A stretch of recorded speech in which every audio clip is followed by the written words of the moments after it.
గౌలిగూడలోని అమ్మవారి ఆలయంలో చోరీ జరిగింది. గౌలిగూడ చమాన్ వద్ద ఉన్న బాలమైసమ్మ ఆలయంలో చొరబడి అమ్మవారి కిరీటం, హారం చోరీ చేశారు దుండగులు. ఈ ఘటనపై దర్యాప్తు చేస్తున్నారు పోలీసులు.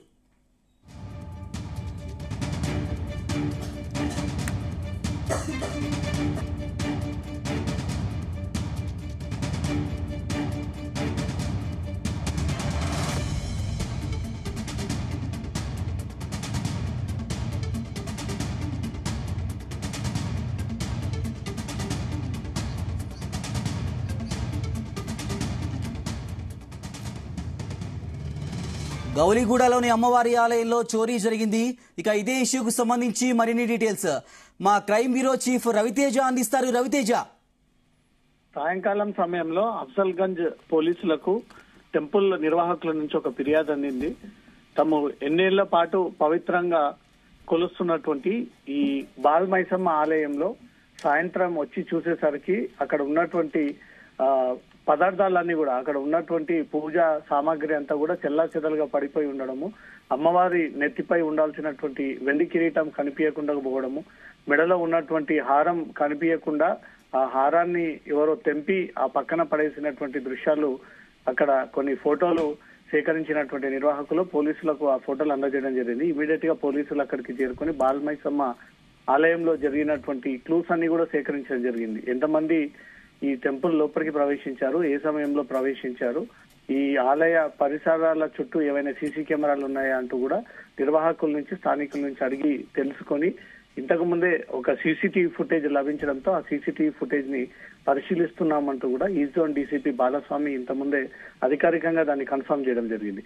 ఆలయంలో జరిగినటువంటి చోరీ కేసుకు సంబంధించి పోలీసులకు అందినటువంటి ఫిర్యాదు పైన 303 థెఫ్ట్ కేసు కింద నమోదు చేసి ఈ టెంపుల్ ప్రెమిసెస్ ఉదయం నుంచి ఇప్పటి వరకు కూడా ఎవరైనా అనుమానాస్పదంగా ఆ టెంపుల్ వైపు తిరిగారనే ఒక కోణంలో కూడా పోలీసులకు ఉన్నటువంటి క్లూస్ అన్ని కూడా వెరిఫై చేస్తా ఉన్నారు.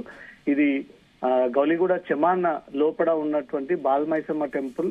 అక్కడ ఏళ్ల తరబడి చరిత్ర ఉన్నటువంటి టెంపుల్. ఒక్కసారిగా టెంపుల్ లోపల అమ్మవారి ఆలయంలోకి దుండగులు ప్రవేశించారు. మొదట ఏదైనా జరిగిందా అని మాత్రం కొంత ఆందోళనకు గురైనప్పటికీ తర్వాత పోలీసులు ఎలాంటి నష్టం జరగలేదు, కేవలం బంగారాన్ని మాత్రమే చోరీ చేశారు, వెండి కిరీటాన్ని చోరీ చేశారు, హారాన్ని తీసుకెళ్లారు. త్వరలో నిందితులను పట్టుకుంటామంటూ కూడా పోలీసులు ఈ సమాచారాన్ని నిర్వాహకులకు, అక్కడ ఉన్నటువంటి స్థానికులకు కూడా క్లారిటీ ఇవ్వడం జరిగింది. పోలీసులు ఈ ఎంజీబీఎస్ వైపుగా ఉస్మానియా ఆసుపత్రి వైపు నుంచి ఈ చమాన్ వైపు వచ్చేటువంటి ప్రధాన రహదారిలో ఉన్నటువంటి సీసీ కెమెరాలన్నీ కూడా పరిశీలిస్తా ఉన్నారు. ఆ టైంలో అక్కడ ప్రత్యక్ష సాక్షులు, ఎవరైనా అన్నోన్ పర్సన్స్ టెంపుల్ లోపలికి వెళ్ళినట్టుగా చూసిన వ్యక్తులు ఉన్నారనే దానిపై కూడా వెరిఫై చేస్తా ఉన్నారు. స్పెషల్ టీమ్స్ ని ఏర్పాటు చేసి ఎవరు ఈ అమ్మవారి ఆలయంలో ఈ కిరీటం గాని, వెండి ఆభరణాలు గాని ఎత్తుకెళ్లారనే దానిపై మాత్రం పోలీసులు ఇప్పటికే స్పెషల్ టీమ్స్ ని ఏర్పాటు చేసుకుని అన్ని వైపులో కూడా గాలింపు చర్యలు కొనసాగిస్తా ఉన్నారు. ఇటీవలే హైదరాబాద్ లో శివారు ప్రాంతాల్లో ఆలయాల పైన ఈ దాడుల అంశం ఒక్కసారిగా ఉలిక్కి పడేలా చేస్తా ఉంది. కాబట్టి మళ్ళీ ఇక్కడ కూడా ఆ రకంగా ఏదైనా జరిగిందనే దానిపై కూడా హిందూ సంఘాలు పెద్ద మొత్తంలో దానిపై ఆరా తీశాయి. కానీ పోలీసులు దీనిపైన క్లారిటీ ఇచ్చారు. ఎక్కడ కూడా ఎలాంటి ధ్వంసం జరిగినట్టు ఆనవాళ్ళు లేవు. ఇది ధ్వంసం అనేది ఎక్కడ కూడా జరగలేదు. టెంపుల్ నిర్వాహకులు కూడా అన్ని వైపులు కూడా పరిశీలించిన తర్వాత ఎలాంటి ఆలయంలో ధ్వంసం అయితే జరగలేదు, కానీ అమ్మవారి కిరీటం, మెడలో ఉన్నటువంటి హారం అయితే కనిపించట్లేదు అంటూ మాత్రం మిస్సింగ్ జరిగిందన్నట్టుగా మాత్రం పోలీసులకు ఆ ఫిర్యాదు అందజేశారు. నిర్వాహకులు కూడా ఆ విషయాన్ని, హిందూ సంఘాలకు కూడా ఈ విషయాన్ని క్లారిటీ ఇవ్వడం జరిగింది. ఇటీవల ఎక్కువగా ఈ తెలంగాణ రాష్ట్రంలో ఆలయాలనే టార్గెట్ గా చేసి కొన్ని చోట్ల జరుగుతున్నటువంటి దాడులకు సంబంధించి హిందూ సంఘాలు ఎప్పటికప్పుడు పోలీసుల దృష్టికి తీసుకొచ్చి ఉన్నత పోలీస్ అధికారుల దృష్టికి కూడా తీసుకెళ్లి ఆలయాలకు రక్షణ కల్పించాలి, ప్రత్యేకమైనటువంటి భద్రత కల్పించాలి.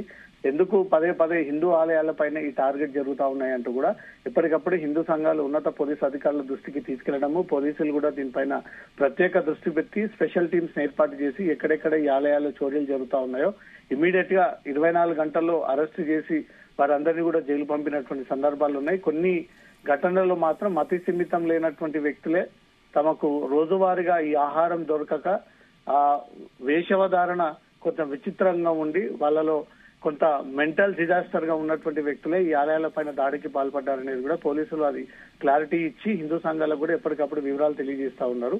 ఇప్పుడు బాలమైసమ్మ సంబంధించి కూడా పోలీసులు ప్రతిష్టాత్మకంగా ఈ కేసుని తొందరగా ఛేదించి ఈ దొంగతనానికి పాల్పడ్డటువంటి దొంగల పని బట్టి 24 గంటల్లో వారందరినీ కూడా మీడియా ముందు ప్రవేశపెడతామన్నట్టుగా మాత్రం పోలీసులు ప్రయత్నాలు జరుపుతా ఉన్నారు. స్పెషల్ టీమ్స్ ని ఏర్పాటు చేసి అయితే గాలింపు చర్యలు కొనసాగిస్తా ఉన్నారు. రవితేజ, ఇటీవల హైదరాబాద్ లో వరుసగా ఆలయాలపై దాడులు జరుగుతూనే ఉన్నాయి. ఇలాంటి పురాతన ఆలయాల్లో చోరీలు కూడా చేస్తా ఉన్నారు. అయితే చోరీలు చేసిన వాళ్ళు గానీ, ఇలా దాడులు చేసిన వారు గానీ ఎవరో ప్రత్యేకంగా ఆ సమయానికి తెలియకపోతే వారి మీద మతిస్థిమితం లేని వారు అని ముద్ర వేస్తున్నారు. దీన్ని ఎలా చూడాలి? హిందూ సంఘాలైతే ప్రధానంగా హిందువుల విషయంలో, హిందూ ఆలయాల విషయంలో ఎక్కడ కూడా కుట్ర దాగి ఉంది అనేది మాత్రం హిందూ సంఘాల నుంచి వస్తున్నటువంటి ఆరోపణలు. ఎక్కడి నుంచో దీన్ని ప్లాన్ చేసి డైరెక్షన్ చేసి హైదరాబాద్ కి పంపి హైదరాబాద్ శాంతి భద్రతలని విఘాతం కల్పించే విధంగా వ్యవహరించేటువంటి ప్రయత్నాలు జరుపుతా ఉన్నారని హిందూ సంఘాలకు కొన్ని అనుమానాలు ఉన్నాయి. ఆ విషయాలు కూడా హైదరాబాద్ పోలీస్ కమిషనర్ కి, రాష్ట్ర డీజీపీకి ఒక మెమోరాండం ఇచ్చి రాష్ట్రంలో ఉన్నటువంటి ఆలయాల విషయంలో పక్కాగా ఇన్వెస్టిగేషన్ చేయండి, వెనక నుంచి ఏవైనా చీకటి కోణాలు, కుట్ర కోణాలు ఉంటే ఇమీడియట్ గా ఆ విషయాలన్నీ కూడా బయటికి తీసి వాళ్ళపైన కఠిన చర్యలు తీసుకోవాలన్నది కూడా హిందూ సంఘాలు అనేక సందర్భాల్లో ఉన్నత అధికారులకు ఈ విషయాన్ని తెలియజేస్తా ఉన్నారు. కానీ పోలీసులు ఏ ఘటనలో జరిగినటువంటి ఇష్యూకు సంబంధించి మానసిక స్థితి సరిగ్గా లేనటువంటి వ్యక్తులు, సికింద్రాబాద్ ముత్యాలమ్మ టెంపుల్ ఘటనకు సంబంధించి మాత్రం ఆయన మతానికి ప్రేరేపణకి గురయ్యి మొత్తం ఒక మతం సంబంధించినటువంటి పాఠాలు మైండ్ లో పెట్టుకొని ఈ రగిలిపోయి రెచ్చిపోయి ఈ అమ్మవారి ఆలయం పైన దాడి చేశారన్నట్టు కూడా Hyderabad police commissioner press meet లో జరిగినటువంటి ఘటనకు సంబంధించి పూర్తి వివరాలు అందజేయడం జరిగింది. తర్వాత శంషాబాద్ లో 3 చోట్ల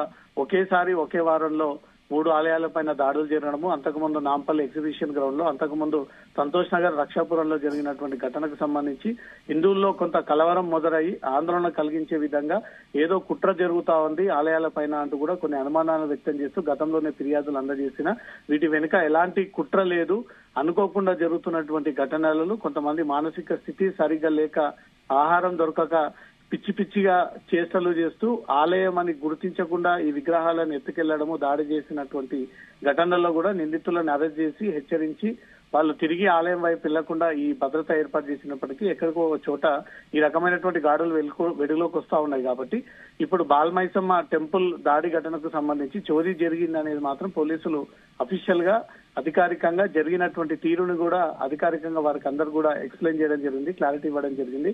అటు టెంపుల్ నిర్వాహకుల నుంచి కూడా ఇప్పటికే హిందూ సంఘాలు చోరీ జరిగినటువంటి విషయాన్ని కూడా తెలియజేశారు.